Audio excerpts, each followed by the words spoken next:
Welcome. My name is Annie Rogers, and on behalf of the ADDitude team, I'd like to thank you for joining today's ADHD Experts presentation titled Nurturing Resilience and Motivation in Children with ADHD, The Search for Islands of Competence. In a sea of neurotypical peers, a child with ADHD may feel defined by their challenges.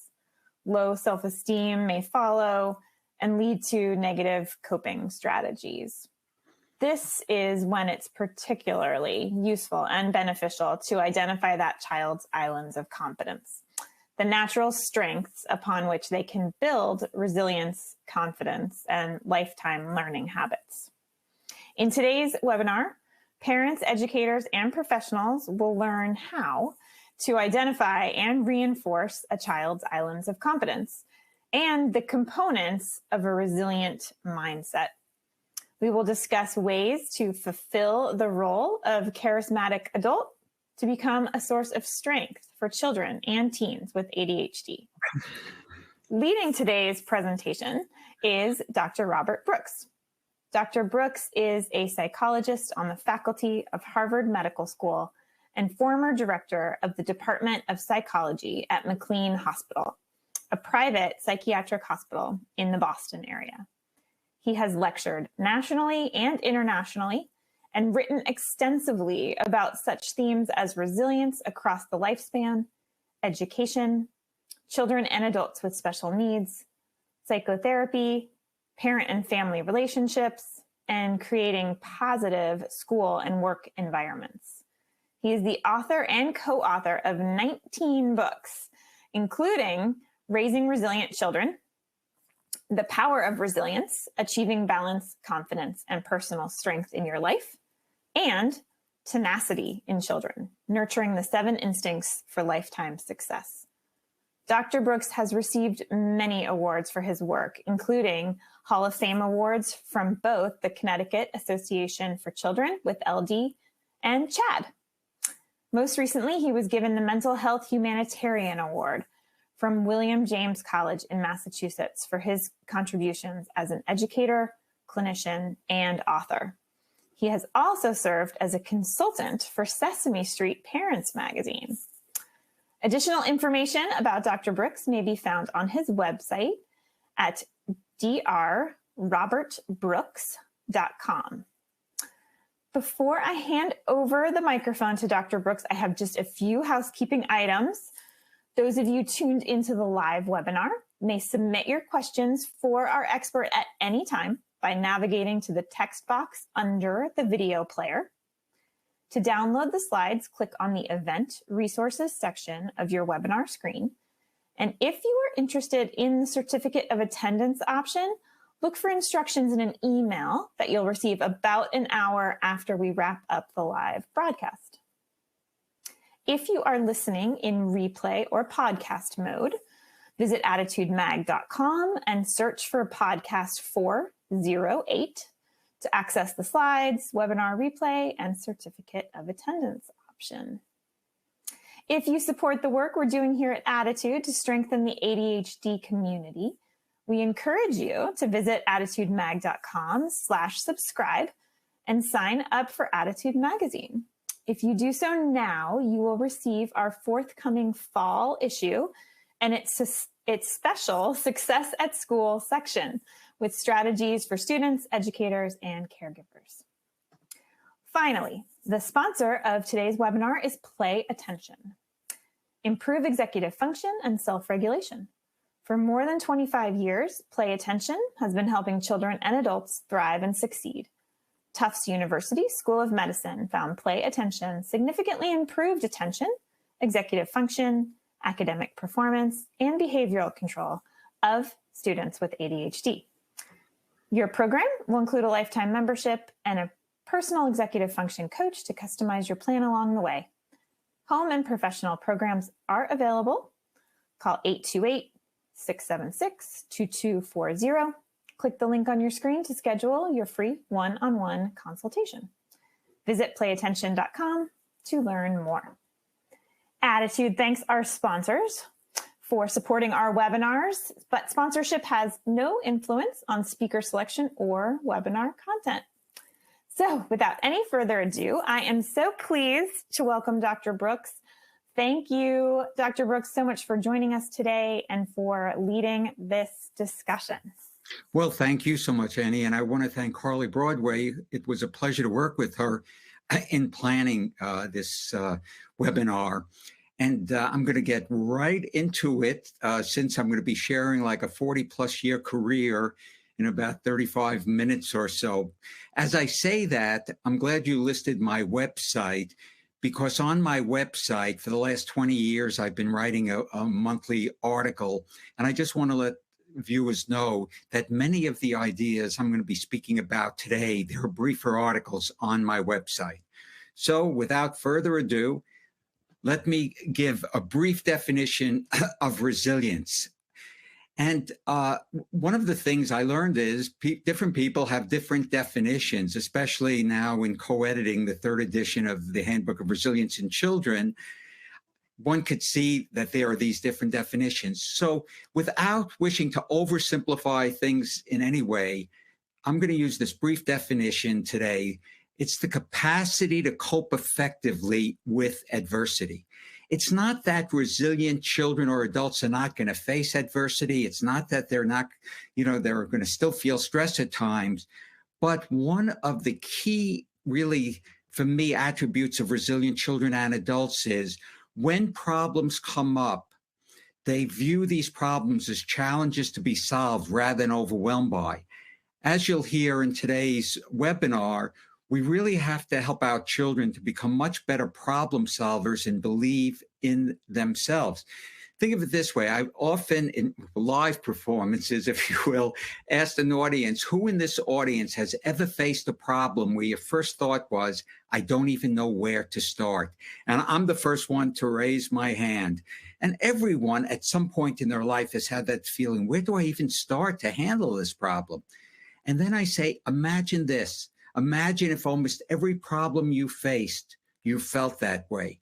That's what leads to anxiety, to depression, to feelings of helplessness.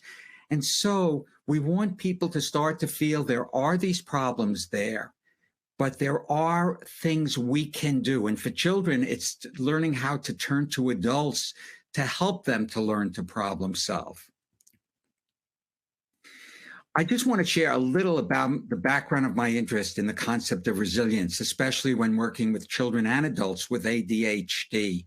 I've been in the field for almost 45 years now. When I first started, certainly in our schools and even in our mental health facilities, we did not know as much about ADHD. And I found that I was not doing as effective a job as I could with working with some of these children and adults with ADHD.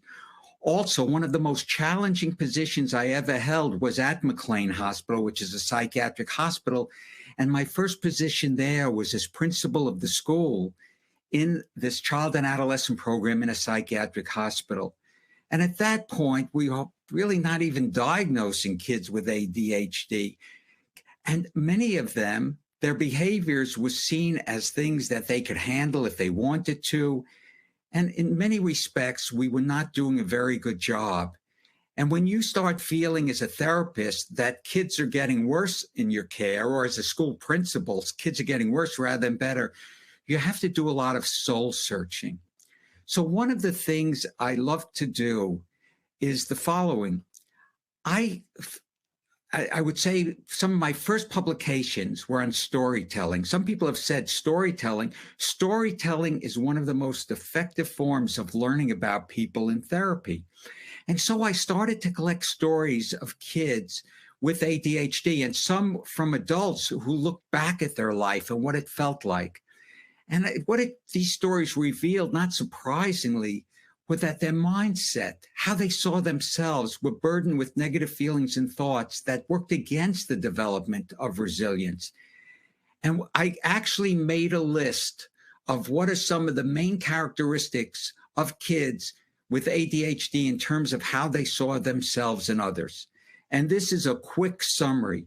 Their stories reveal themes of helplessness, that there was nothing they could do to get better, hopelessness, that there was really no future for them, feeling misunderstood. That came up a lot. And not surprisingly, a lot of them would say to me, teachers or my parents say, try harder. And I'm trying so hard. A lack of fairness. Why did this have to happen to me? Why do I have to have ADHD? And one of the interesting ones in several of the stories I got was that they felt they made little positive, I'll say, difference in the world. One girl I was seeing in therapy, she was about 12 with ADHD. She said to me in this story, the only difference I have made in the world is I think people are more unhappy since I was born. And when you start reading these things, one of the things I started to ask myself as a school principal and as a therapist, how do you help people develop a sense of hope? How do you help people who feel helpless to not feel that way? How do you help kids feel they're being understood? What do you do when people feel there's a lack of fairness and making little difference in the world? One of the stories I got was from a 7-year-old girl with learning and attentional problems. And she wrote a story, as many kids do. She wrote a story about herself, but it was in the form of a dog. And in that story, this dog, this puppy, who had trouble learning and paying attention, just as she did, because it was about her, said she was worried. This dog was worried that when she grew up and had puppies of her own, they would wonder why their mother was not very smart. And this made this dog feel very unhappy. So in her story, she's saying the puppy already was worried about that when she grew up and had puppies of her own, they would think she was not very smart. And these stories were just extremely powerful for me to get insight into the lives of children with ADHD. And again, every kid is different. Every adult is different. But these feelings came up time and time again, these themes. And so it really led me to think about, as I mentioned, how do you develop hope in kids? How do you develop resilience? And so that was the beginning of my journey. And let's look where it took me. I started asking this question: what is a basic foundation for overcoming a negative mindset and nurturing resilience in children with ADHD?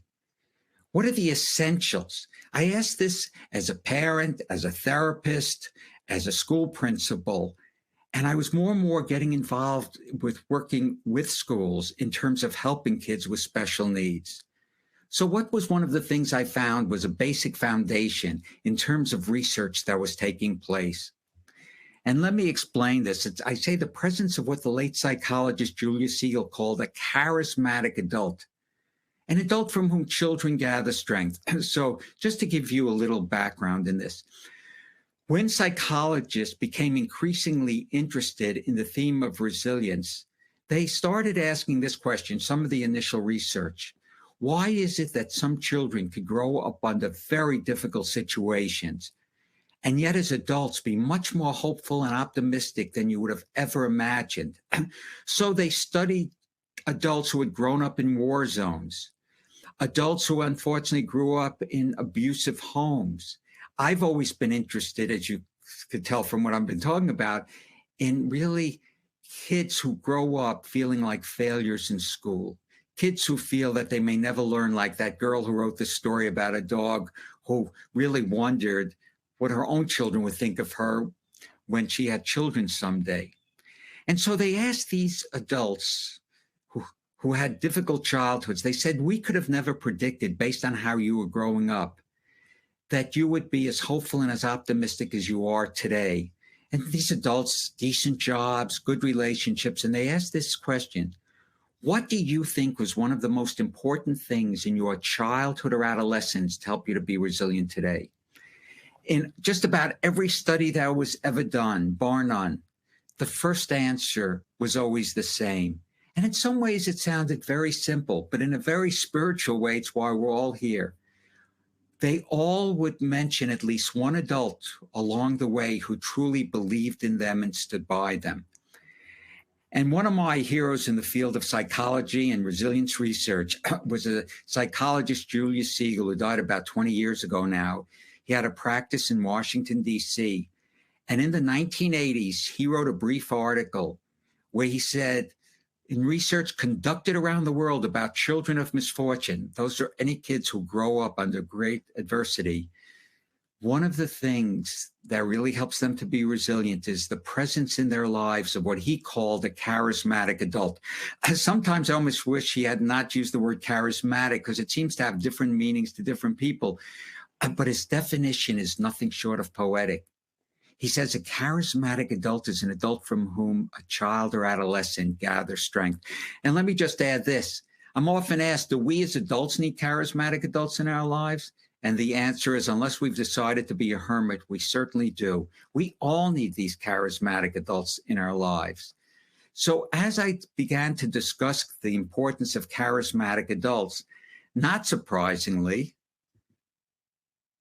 I added this slide. I was going to say, not surprisingly, I got a question, but I wanted to add this slide that it was a wonderful report out of the Center of the Developing Child at Harvard. And it just confirmed what Dr. Siegel found. The single most common factor for children who develop resilience is at least one stable and committed relationship with a supportive parent, caregiver, or other adult.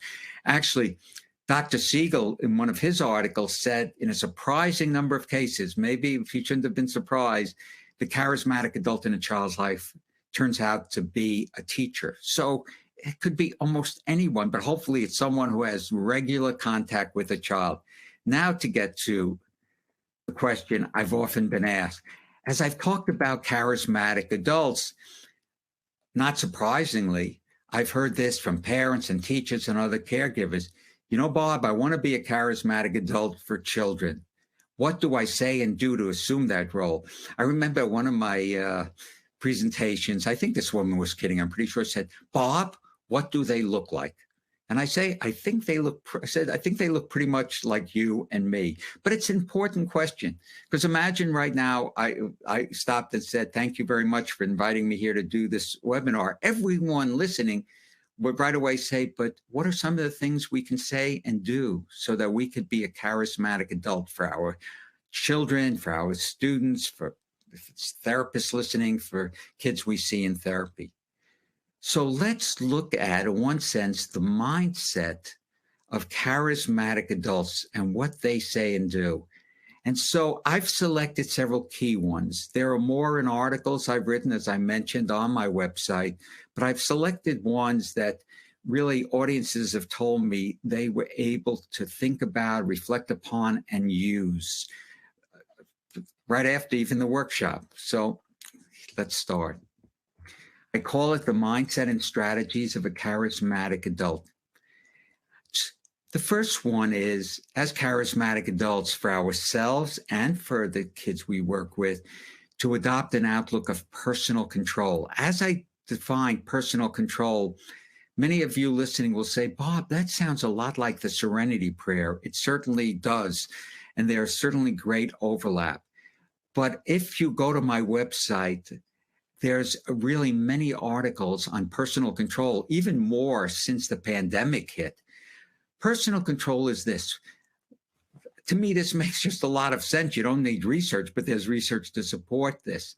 Resilient people, when difficult situations arise, they focus more and more of their time and energy about things over which they have some influence.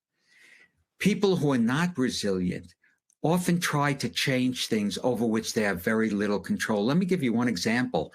A psychologist, Paul Gerber, did research, especially with adults who had learning problems growing up. And he looked at adults with learning problems who are doing relatively well in life now and those who are not.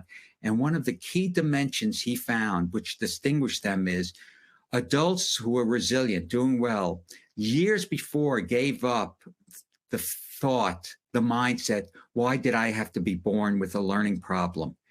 I've worked with some adults, 55, 60 years old, who still bemoan the fact that they were born with a learning problem. But resilient adults basically say, I was born with a learning problem. I was born with ADHD. I had no control over that. What I have control over is my attitude and response.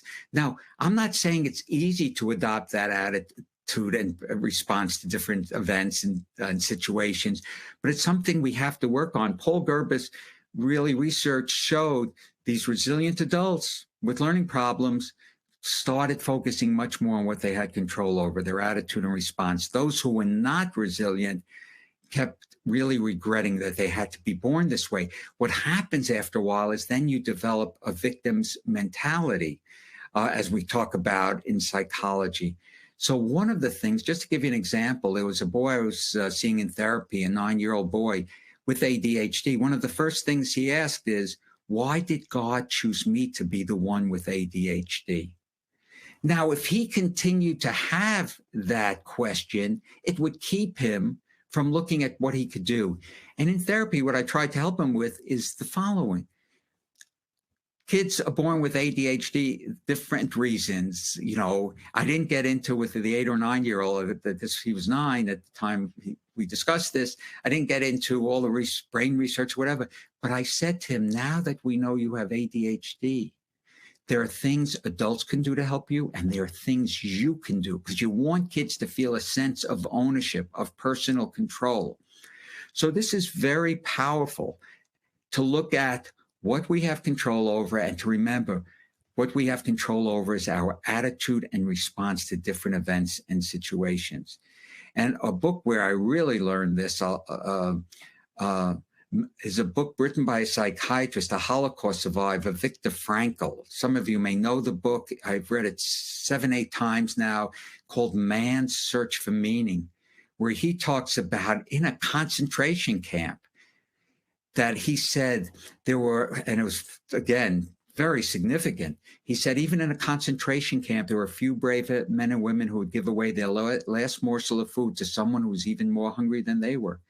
They proved the Nazis could take anything away from you but the last of the human freedoms, to choose your attitude and response in any given set of circumstances.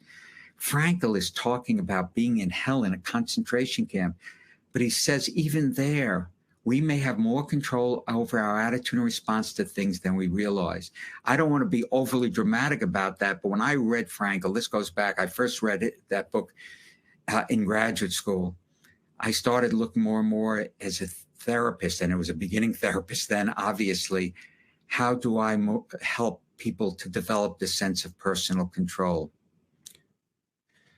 Another key dimension of being that charismatic adult is to appreciate the importance of empathy and understanding and responding to our children and teens, to attempt to see the world through their eyes.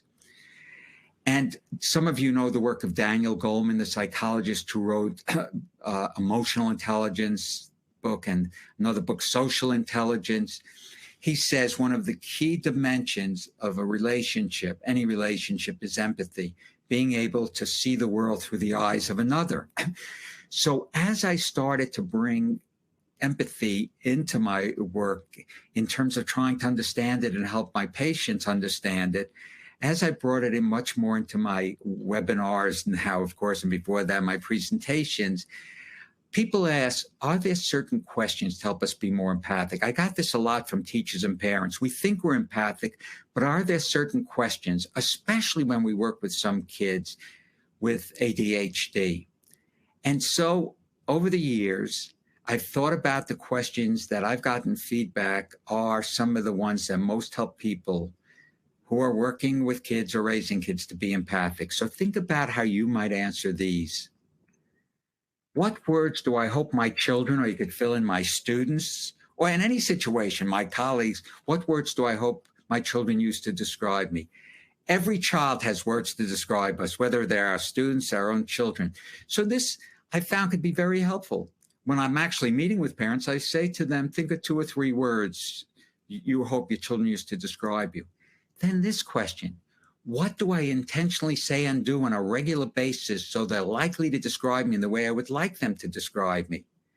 And you have to be more intentional. Like when I've worked, I'm thinking of a recent webinar with teachers where they said, we hope kids would describe us, our students, as caring.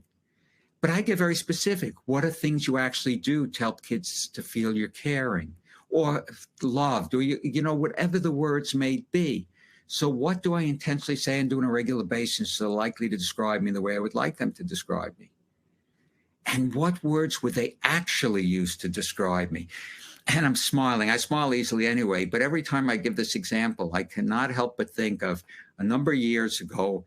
I was meeting with about 200 parents in a live presentation, obviously, or I should say in person. And at this point, all of a sudden, this woman said, "Oh my God." She just blurted it out. I thought there was a medical emergency, and then she apologized. Said, "I'm sorry, Bob. Those questions are really very good." Well, any speaker wants to hear his or her questions are good. So I said, "Thank you."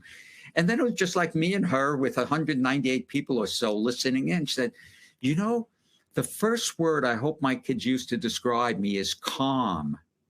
I said, "Calm." And she had this smile on her face. So I pursued it, the question. I said, "Do you think that would be the first question, the first word they would use?" And it was almost funny. I would say it was funny. She said, "Not at all, Bob. I've been yelling at them for 12 years. I don't think calm is the first word they would use." And she came up to me afterwards and she said, "Those are very good questions. In one sense, I know my kids have words to describe me, but I never stopped to think about it.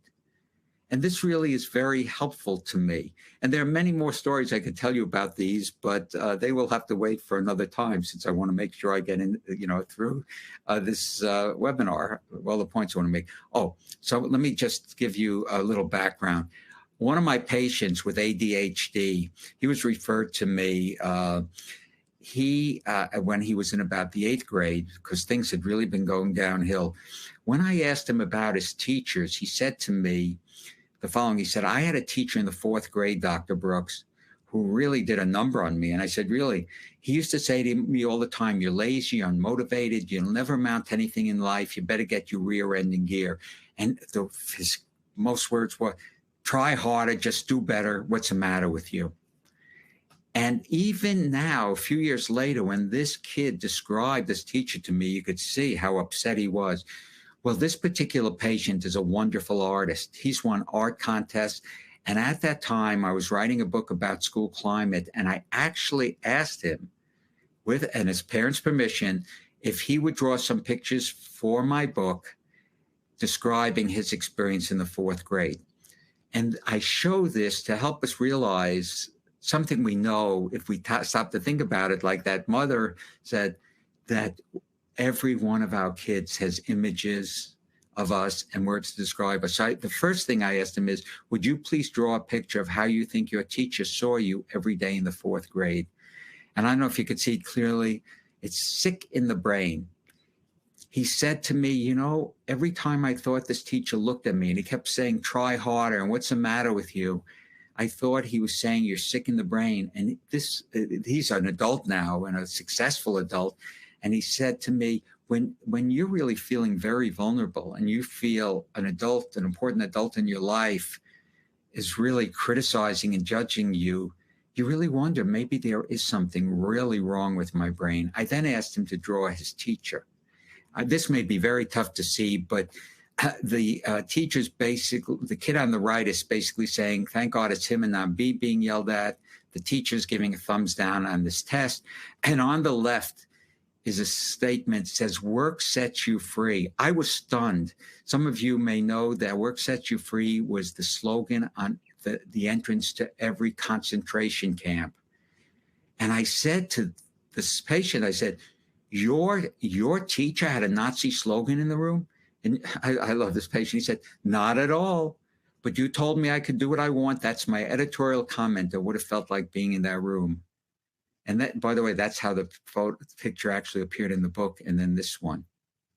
So think about this. When you say try harder, you could do better or whatever, how would we feel if we were struggling with something and someone said, "If you just tried harder, you could do better"?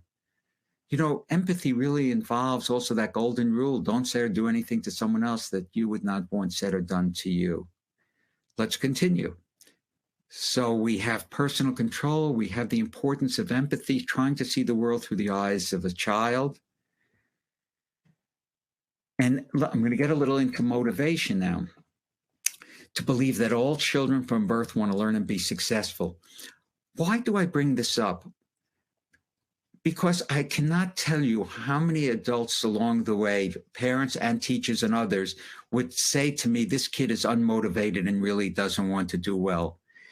Psychologist Robert White in the 1950s, a psychologist at Harvard University, said from birth, inborn, one of the most powerful drives is the drive for effectiveness, to master your environment. He said, you see it, every kid, they're so curious, they want to do things. And then I started to talk about White's work and say, let's start with this assumption. Children from birth want to learn and be successful throughout their lives. But one of the questions I then got is, well, wait a second, Bob. You were principal of a school in a psychiatric hospital. Was every kid motivated there to do their work? No. And so if such a drive exists, why do so many children and adolescents seem unmotivated? It's a very important question. But one of the things I've learned is the following. I believe all youngsters are motivated, and other people have discussed this, but unfortunately, some are dominated by avoidance motivation. There are some psychologists who said, every kid is motivated. You'd be dead if you weren't motivated. But for some kids, the strongest motivation is avoidance motivation. So now it presents a very interesting question. If every child is born to master his or her environment, this drive for effectiveness, why is it that some children seem unmotivated? You see, they're motivated, but what research is showing, for some kids, especially kids with ADHD and learning problems, one of the strongest motivations is avoidance motivation. Why do you avoid attempting a task? And I've just selected a couple of things. It's a way of protecting ourselves from situations that these kids believe will lead to failure and humiliation or emotional and physical exhaustion. I actually have worked with kids who would rather be discipline problems in school and be sent to the principal's office than have to be in a classroom where they feel like a dummy. That's the extent to which they go. So if we accept the notion, we want to be charismatic adults, this child desperately wants to succeed, but they're not, people say they're not trying, they're using avoidance motivation. Where does this lead us? Thus, rather than asserting that children or teens are lazy, unmotivated, or resistant, we should ask, how do we lessen avoidance motivation in children and students who use it? Or what changes should we implement in the strategies we use to lessen so-called resistance or avoidance motivation? None of us should be blamed. We should not blame kids if they're using avoidance motivation. We should not blame anyone. Instead, we should ask this. Are there things I could do differently in the classroom? Are there things I could do differently at home so that my son or daughter, my student, will be less likely to use avoidance motivation? We get away from blaming kids, just like my patient. He always felt blamed rather than that teacher saying, how do I help this kid who has many talents? You could see his artwork, rather than saying to him that you're just lazy and unmotivated. I know I'm probably speaking to the converted or choir here, but these are very important questions about lessening avoidance motivation. All kids are motivated. Some have to resort to avoidance motivation to really lessen the stress and anxiety they're feeling. And I will say this, every one of you listening to this, we've probably all used avoidance motivation. Have you ever gotten a call and you look at caller ID and say, I don't want to speak to that person? Avoidance motivation. Anyway, I could give many more examples, but let's continue. So if we are to lessen avoidance motivation, if we're to be the charismatic adult, we then have to look at the characteristics of a resilient mindset and the behaviors associated with this. And all of them I'm going to talk about also has to do with intrinsic motivation. Just a little background about a resilient mindset. When more and more I felt one of our main goals as parents, caregivers, teachers, is to develop a resilient mindset in our kids. What I meant by that is, and this was a very exciting part of my career, I started to list the attributes or characteristics or outlook of resilient kids. And I put these together, and with my colleague Sam Goldstein, we wrote several books about this, into the concept of a resilient mindset. assumptions and expectations we have for ourselves and others that guide our behavior. So what I'm going to go over now are what helps kids to be resilient, even those who have struggled mightily and have felt hopeless and helpless. So I'll look at some of these because each one of these, if we can address, will help to nurture resilience and develop a resilient mindset. And as I say, the behaviors associated with this mindset in our kids. One, resilient kids are comfortable with and appreciate that others can be of support and assistance and provide a welcoming, non-judgmental environment. I've especially worked with many, many teachers about what helps kids to feel welcome. One research study I did, it was very informal. I interviewed many kids between the ages of 4, 5, and 18 and asked them what a teacher or school administrator could do every day at school to help them to feel welcome. The two most common answers, greet me by name. And you know what the other was? And I'm doing it right now. I could tell, a smile. The smiles are very powerful. I was seeing one boy in middle school with a diagnosis of ADHD, very disorganized kid. And he asked me, before I went up to the school, he said, would you tell one of your funniest stories at the school meeting with my teachers? And I said, why? I said, because 5 of the 6 teachers I have will laugh. I have one teacher, she will not even smile. I was surprised. I said, she won't even smile? Why? Just like this, only out of the mouth of a child, a young adolescent with ADHD. She can't smile, Dr. Brooks. I said, she can't smile. Why? And this was one of the most interesting answers I ever got in my career asking questions in therapy. I think she has paralysis of the mouth. And by the way, when I went up to the school, I thought she had paralysis of the mouth. So one of the things is, how do we help kids feel comfortable? So they told me, greet me by name and a smile. But do you know, and there's an article on my website, I wish I had more time to go over this. There's actually a whole body of research called Positive Greetings at the Door. It looks at what teachers could do from the moment the child enters each morning. Positive greetings at the door, which help to develop a greater sense of really belonging in the classroom. And it's things like greet the kid by name, ask them how they've been, these little things. And you know what this research shows? Kids' learning improves, discipline problems drop, and it's just this brief greeting. Greet me by name, ask how I'm doing, smile. And I don't want to overly simplify this, but we all know as adults, we feel the same way. Think about a time you went into an environment, you didn't know anyone, and someone greeted you and smiled and helped you to feel welcome. Think about an environment you entered where you didn't feel that way. So we have to think about, in any environment, what helps a kid to feel welcome. Another key issue, and this really goes a lot with personal control, is that from an early age, we have to recognize that a main task of parenting is to help kids learn to solve problems and make decisions. It can start with simple choices. Do you want to wear this today or this today? And they should be very simple. Do you want to start your homework before dinner or after dinner? In terms of when I was principal of the school in that psychiatric hospital, I learned that one of the ways kids develop self-discipline was not by me telling them what the rules of the school were. Within reason, we would actually ask kids, what rules do you think we need here so that everyone will learn best? I was so impressed that kids 5, 6, 7 years old, and we had adolescents also, could tell me things that they felt would be helpful. And the other thing is, especially if you have a child or a student with ADHD, they may forget a rule. So another thing I brought in is, I started saying to parents and teachers, say to a child, even as an adult, I may forget a rule. So if I forget a rule, here's how I would like you to remind me. And just select some way, write a note to me, just tell me. Then once you have the courage to say that to the kids, you can say, and how would you like me to remind you just in case you forget a rule?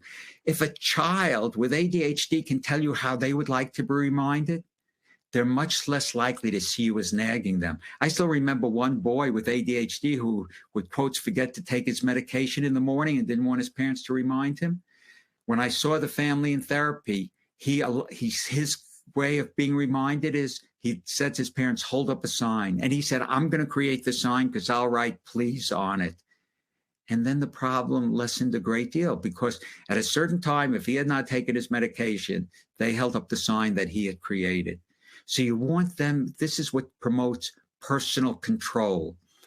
What you get some of their ideas, how they would like to be reminded. And this is what also develops self-discipline.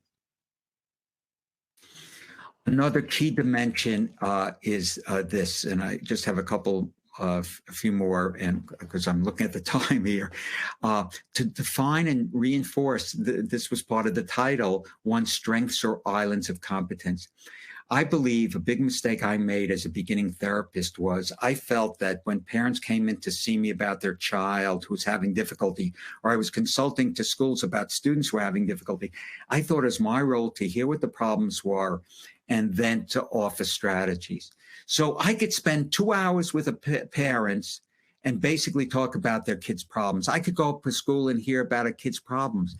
And at one point, I finally said, I'm feeling depressed after these meetings. I wonder how the parents or teachers are feeling. And it was at that point, this goes back almost 40 years now, that I had this image that many of my patients seem to be drowning in an ocean of inadequacy. And I said, if there's an ocean of inadequacy, there must be islands of competence.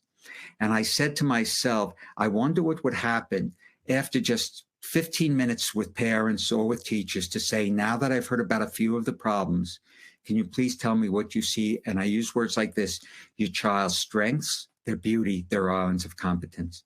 The whole tenor of the meeting started to change. And there's now research. And if you go to my website, there are articles about positive emotions. There's now research to show that if you create positive emotions, which I think the question about islands of competence was doing, that it actually, one of the things it does, it acts, did I just lose something here? I don't know what happened here. I'm sorry. No. Okay, I'll quickly. Okay, I got back to islands of competence. I didn't even touch the computer here. There's actually research to show that when you create positive emotions, people are better problem solvers, more willing to look at different options. I want to give you one example. I was at a school for kids with special needs. A lot had learning and attentional problems. I came back 2 years later. I didn't know they were going to do this. I had spoken to teachers in the afternoon, parents in the evening. When I came back 2 years later to do the same, I walked into the lobby, and I don't know how clearly you could see this.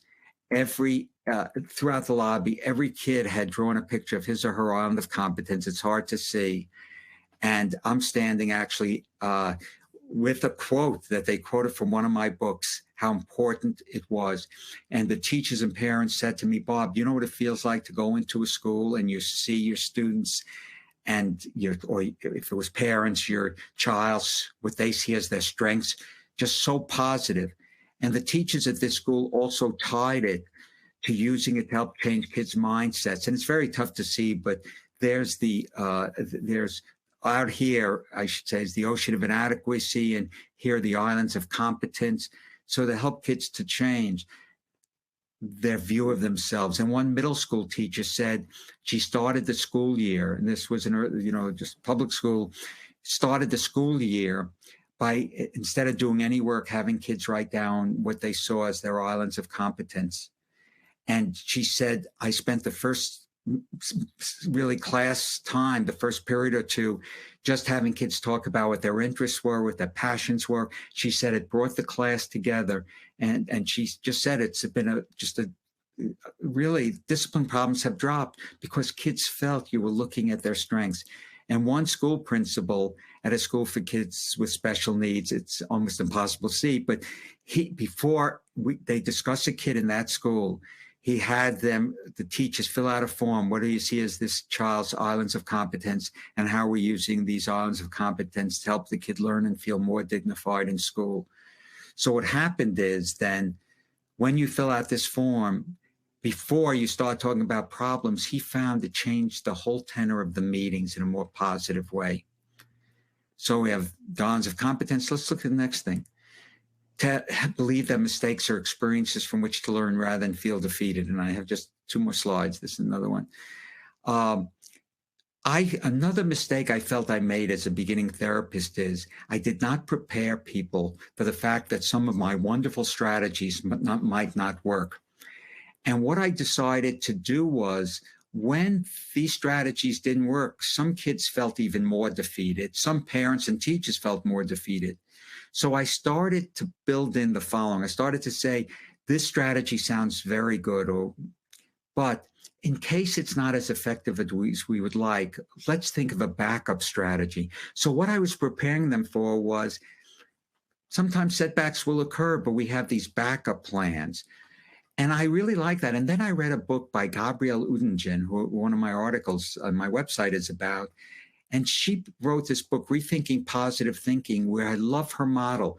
Whenever you develop strategies or a plan, also have the child or adult think about, what are some obstacles to reaching this? And she puts it in terms of obstacles. And then if the obstacles come up, what are we going to do then? So this really helps with personal control. I mentioned before, you prepare for possible setbacks. And then if they come up, you now feel you have other strategies to handle them. You don't want to have a strategy where if it doesn't work, everyone gets more upset.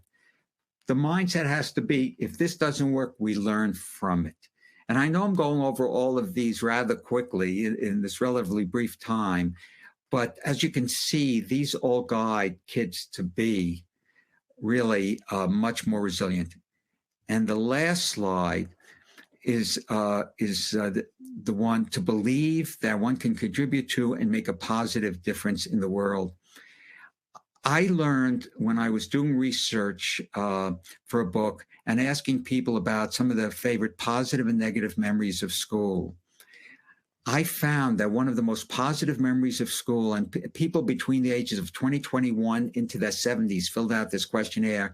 And there's several questions. I'm only going to go over the one. What was something an adult said or did when you were going to school that boosted your self-esteem, your motivation, your dignity?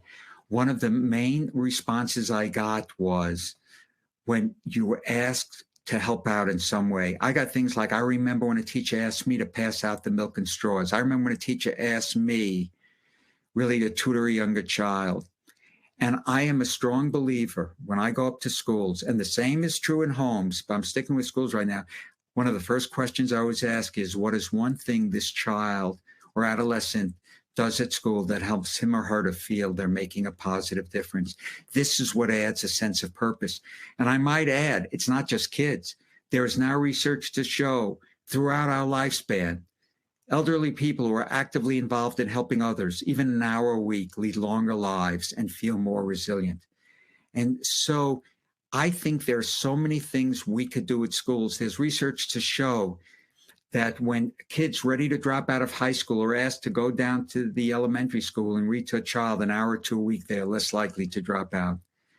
Every child in the school should have an opportunity to feel they make a positive difference. This is what helps them to feel welcome. And at home, we should become charitable families where we help kids or find ways for kids to contribute, not by saying, remember to do your chores, but by saying, I need your help, to have kids help others. This also is what develops compassion and caring. So I've gone over a lot of things very quickly. You have the slides. As I said at the beginning of my talk, there are many articles on each of these themes. And I just feel when I started to develop the list of a resilient mindset, that it was really helpful to me in terms of as a therapist and as a parent, and then helpful to me in working with parents and educators and caregivers to help develop really and nurture resilience in kids with ADHD. So that is it for now. We have about at least 10 minutes for questions, and I'm more than happy to take some questions. So thank you again for those who are listening. I hope this has prompted some thoughts about how we help kids to be resilient. Wonderful. Thank you so much, Dr. Brooks. We do have quite a few questions.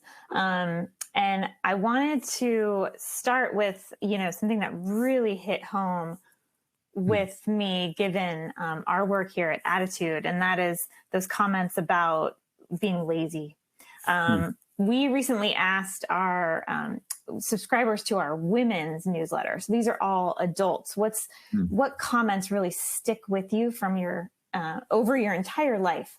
And I think half of these women said it was being told that they were lazy, that they weren't trying hard enough, and that they weren't living up to their potential. So I just wanted to stress that point that the laziness is that there is no such thing as lazy, right? And that those comments make a huge dent in people's self-esteem that lasts a lifetime.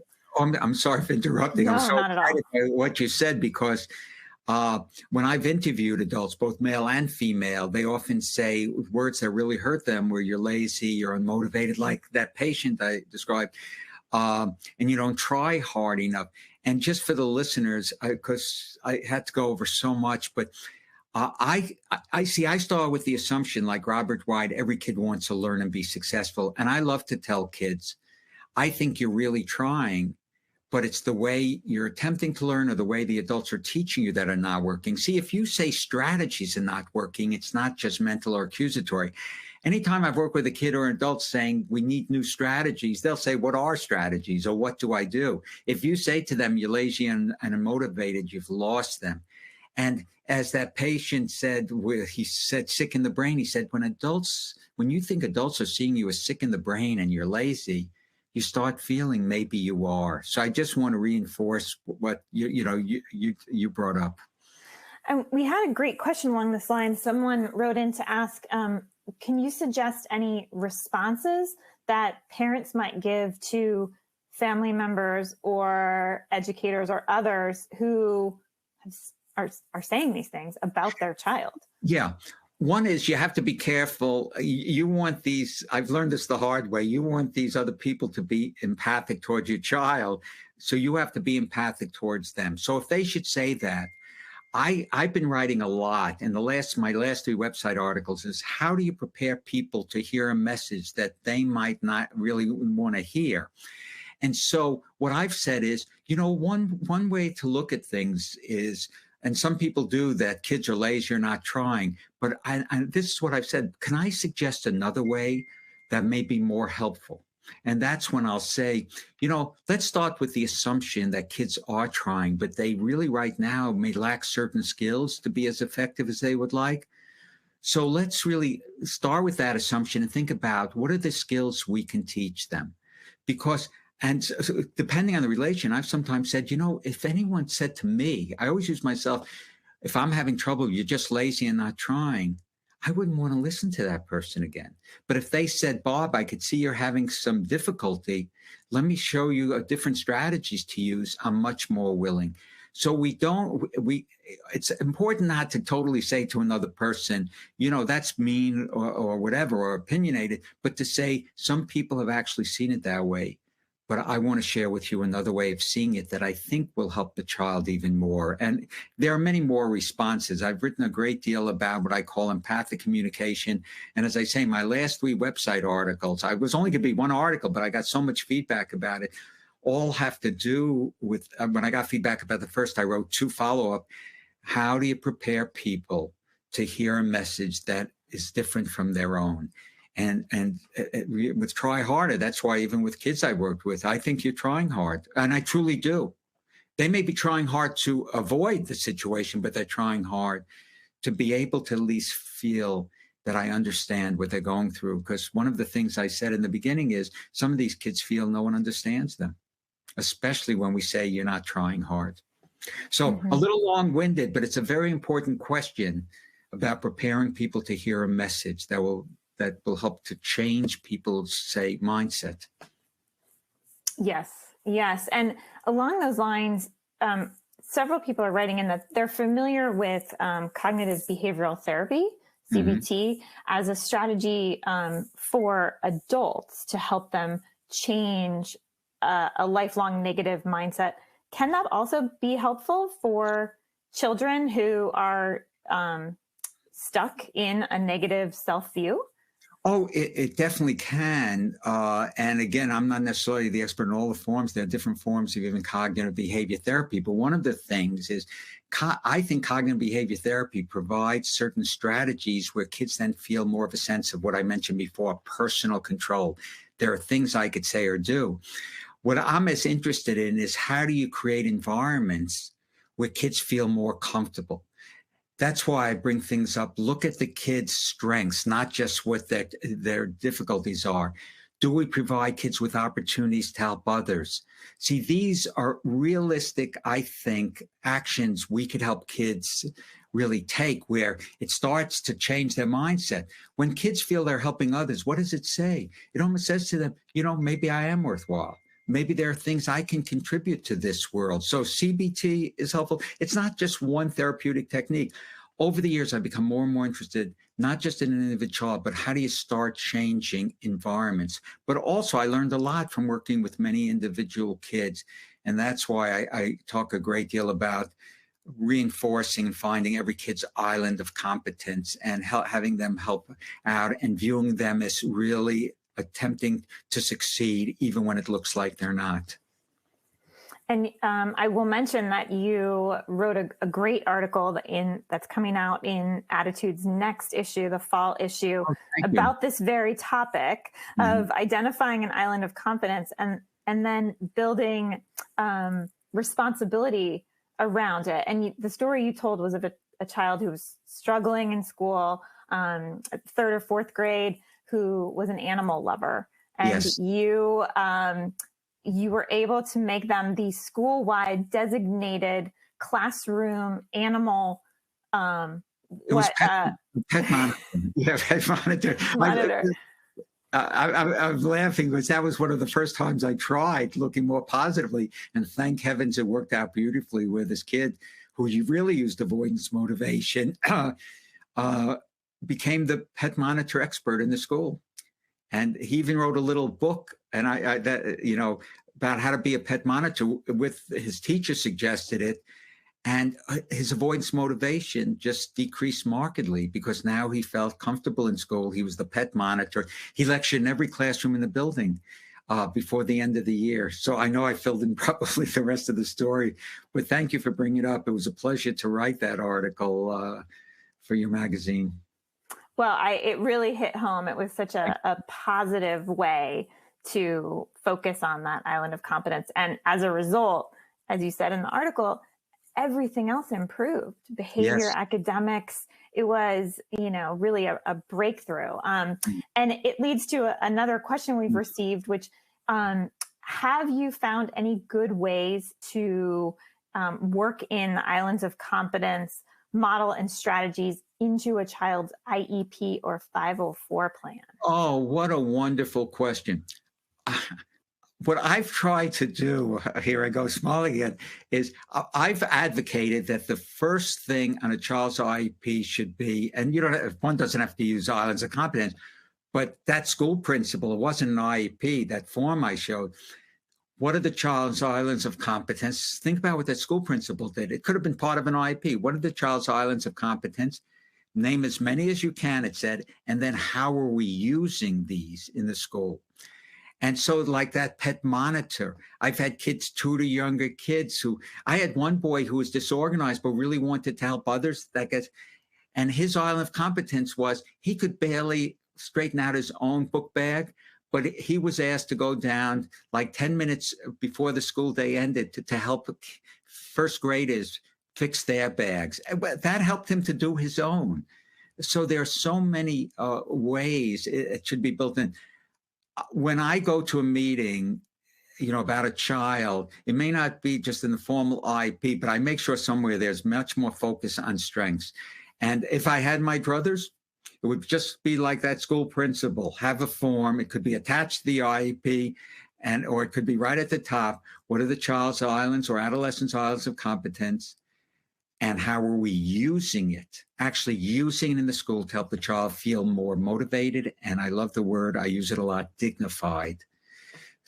So I would say that she either should be part of the IEP or appended to the IEP. I think that's just a wonderful way to end this conversation, which has been so not only insightful, we have a lot of people writing in to say that they've just had aha moments here in the Thank you. last hour, but also empowering because we're really leaving with some very practical solutions for caregivers and for educators. So, Dr. Brooks, thank you so much. This has really been just a joy to be a part of. Well, thank you for inviting me. And, quickly before we wrap up, I do want to thank once again our sponsor, Play Attention. I also want to mention that we have a special live conversation tomorrow, which is June 29th, with Dr. William Dodson. And that event is called Mental Health Out Loud, How to De-Escalate Explosive Stress Reactions, with a focus again on children and teens. And then next week, we have another free webinar with Dr. Stephanie Sarkis on gaslighting, love bombing, and beyond, how to recognize and end toxic relationships with ADHD. So we hope all of you can join us for that. And Dr. Brooks, thank you again for this really extraordinary presentation. We hope to have you back soon. Thank you so much.